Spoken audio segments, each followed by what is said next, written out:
ئیماندارێنی خۆشەویست، ئێمە لە هەفتەی پێشوە باسی ئادابی نەخۆشمان دەست پێ کرد، باسی خاڵی یەکەممان کرد کەوا ئەگەر تۆ چووی بۆ ماڵێک نەخۆشیان هەبوو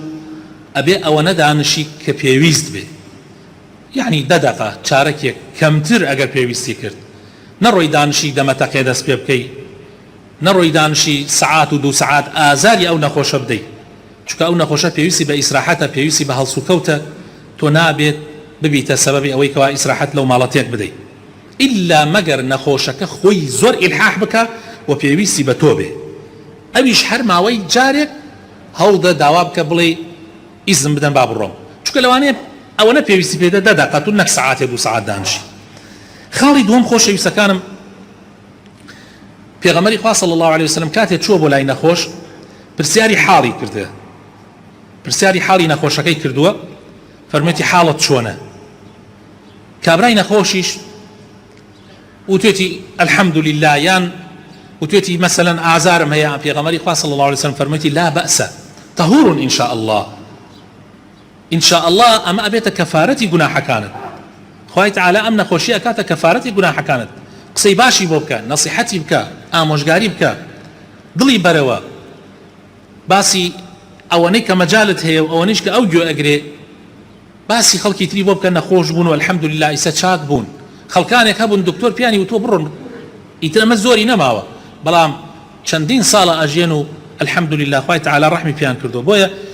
نەخۆشی ڕاستە سەبەبە بۆ مردن، بەس مەرج نییە ئینسان بە نەخۆشی بمرێ، لەوانەیە نەخۆشی ئینسان نەکوژێ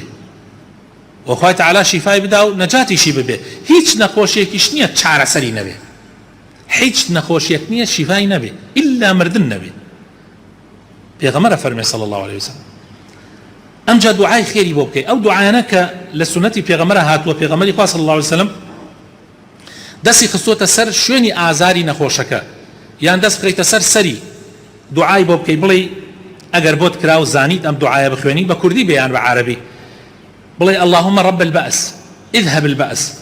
واشفي أنت الشافي لا شفاء إلا شفاءك شفاء لا يغادر سقما. أي پروردگار،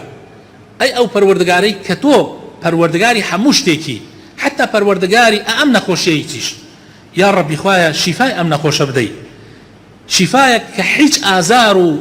نەخۆشیەک لە گیانی ئەم کەسەیان نەیەوێ، یا رب العالمین. ئەم دوعایە و چەندین دوعای تریش لە سونەتی پێغەمبەر هاتووە صلی الله علیه وسلم، تۆ بە کوردی بیڵێ دوعای خێری بۆ بکە، لەوانەیە دوعای تۆ ببێتە شیفایە بۆ ئەو، بەکەمی مەزانە. پێغەمبەری خوا صلی الله علیه وسلم فەرمێ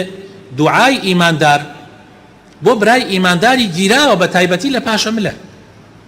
تۆ دەسەخەیتە سەر ئازارەکەی و لەبەری خۆتۆ ئەم دوعایە بخوێنی، یان ئەشتوانی بۆ دەنگی بەرزیش، بەس لەبەری خۆتۆ بیخوێنی باشترە. ئەمە سنەتی پێغەمبەر صلی الله علیه وسلم. جا ضرورە ئێمە کە چوین پرسیاری حاڵی بکەین، دوعای خێری بۆ بکەین، ئەگەر بۆمان کرا ئامۆژگاری بکەین لەسەر ئەوەی سەبر بگرێ، ئین شاء الله مەرجنی ئەم نەخۆشیە، هین بێلەوانەیە ئەم نەخۆشیە مدەتێک بێ و لەوەدا خوا ئیمتحانی ئینسانی پێ بکا و بیکاتە کەفارەتی گوناحەکانی، لەوەدا خوای تعالی ئەم بارەت لەسەر لابە و دوعای بۆ بکەین ان شاء الله تعالی.